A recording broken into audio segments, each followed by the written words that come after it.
Então, como último sistema, a gente tem as infecções que são relacionadas aos locais estéreis, né, ou nobres, né? Então, vamos ver aqui um casinho para a gente dar uma animada. Então, a Isis, de 5 anos, com 36 horas de febre alta, 39 graus, dor de cabeça, reorbitária e vômitos, foi diagnosticada com dengue na UPA e liberada.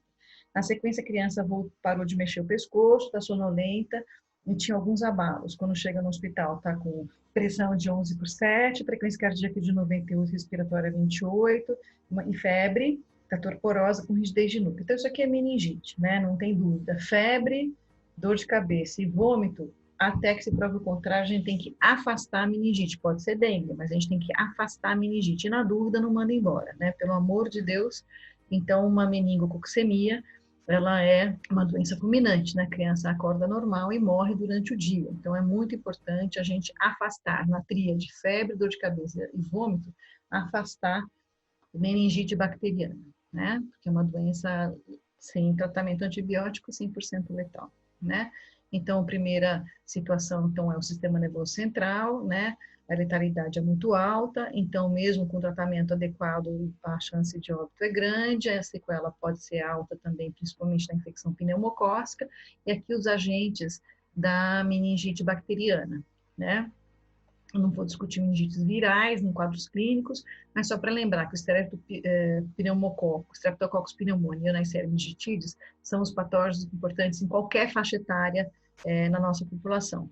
O Haemophilus influenza do tipo B, ele praticamente foi erradicado com a vacinação ampla das crianças brasileiras. A gente tem só que lembrar que a gente tem refugiados no Brasil e os refugiados podem estar com janela de vacina. Então, se a criança não tem vacinação para hemófilos influenza tipo B, porque perdeu por causa da movimentação da população, ele pode ter meningite por hemófilos influenza, até 5 anos, né?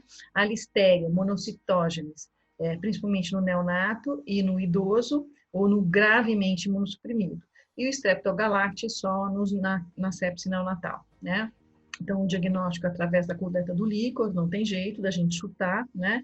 É importantíssimo fazer o agente etiológico para a gente acertar o antibiótico, né?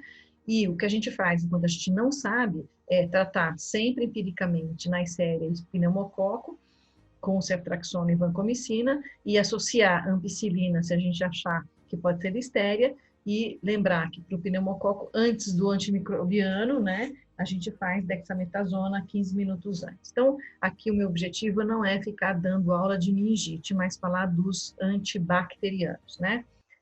Não é comum, mas também alguma vez na vida vocês vão ver, o paciente que chega largado em coma e que alguém fala que foi encontrado assim, você não sabe, não tem história de meningite, examina, tem rigidez de nuca, mas tem algumas questões, a gente não sabe o que está acontecendo. Então, não é grave você associar o aciclovir por causa de encefalite herpética no adulto jovem, não é na criança, não é no idoso, é no adulto jovem, até que a gente tire a história, colete o líquor e faça PCR para herpes, tá?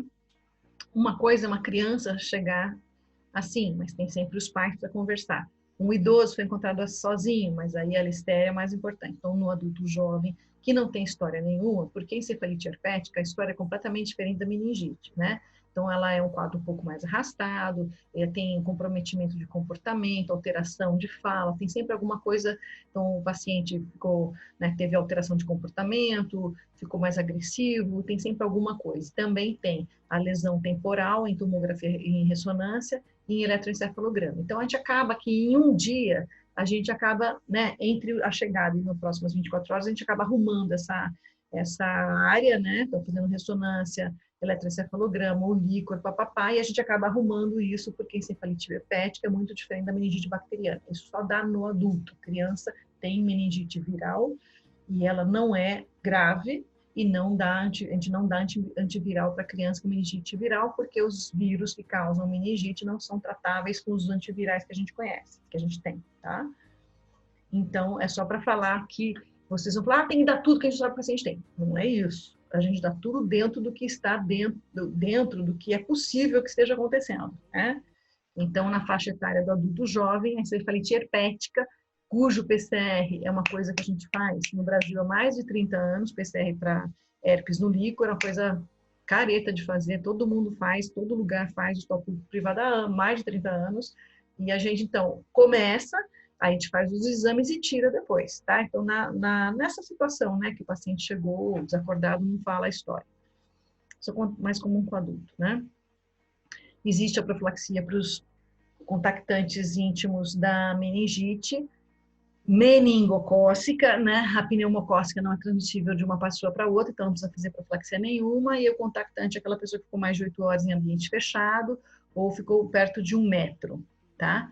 Ou que teve contato com a secreção respiratória do paciente. Então, não é todo mundo. A profilaxia pode ser feita com rifampicina por 2 dias, ceftriaxona dose única, ciprofloxacino dose única ou azitromicina dose única. A preferência é pelos 3 primeiros, lembrando das contraindicações de cada um. A rifampicina não pode ser dada para gestante, nem prepatopata.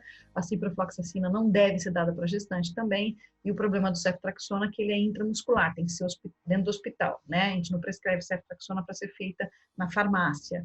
Tem que ser ou no posto de saúde ou no hospital. É o curso de atualização de antibióticos. Aprenda o que você sempre quis saber e o que acabou de mudar. E o mais bacana é que a nossa professora é uma referência no cenário nacional. Então, no ATB, você vai aprender como interpretar a classificação das bactérias pelo resultado do GRAM. Isso vai ser super importante enquanto o resultado da hemocultura não sai. Qual a microbiota específica de cada parte do corpo e como isso interfere na sua escolha do antibiótico. Como e quais antibióticos você precisa ajustar para disfunção hepática e renal. Quais antibióticos não podem ser feitos na gestante e na criança? Qual a lógica global para a escolha do antibiótico?